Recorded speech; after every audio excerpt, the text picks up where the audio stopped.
مولائے کائنات حضرت علی علیہ السلام کا وہ خطبہ جس میں انہوں نے موت کے بعد پیش آنے والے حالات کا ذکر کیا ہے اور نافرمان بندوں کو مخاطب کر کے فرمایا ہے۔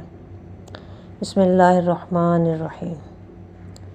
خدا کی نافرمانی کرنے والوں، اگر تم وہ چیزیں آنکھوں سے دیکھ لیتے جنہیں تم میں سے مرنے والوں نے دیکھا ہے تو ضرور کانپ جاتے، پھر آواز حق سنتے بھی اور عمل بھی کرتے۔ مگر مشکل یہ کہ جو چیزیں انہوں نے آنکھوں سے دیکھی ہیں وہ تم سے پوشیدہ ہیں، لیکن پردہ اٹھا ہی جاتا ہے۔ اگر تم دیکھنا چاہتے ہو تو تمہیں ہر چیز دکھائی جا چکی ہے، اگر سننا چاہتے ہو تو ہر چیز سنائی جا چکی ہے، اور اگر ہدایت کی طلب ہے تو ہدایت کی جا چکی ہے۔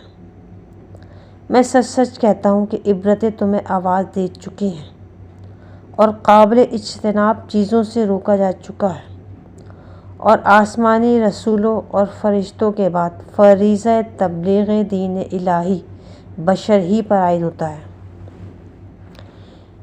اس خطبے میں امام علی علیہ السلام نے فرمایا کہ اللہ تبارک و تعالیٰ نے فریضہ ہدایت پوری طرح ادا کر دیا ہے۔ انسان ہر طرح سے ہدایت کا بندوبست کر دیا گیا ہے۔ اللہ تبارک و تعالیٰ نے رسولوں، فرشتوں، اپنی کتابوں کے ذریعے ہر چیز کی وضاحت کر دی ہے۔ اب انسان کے پاس کوئی عذر باقی نہیں ہے، اور فریضہ تبلیغ دین الہی انسان پر ہی عائد ہوتا ہے۔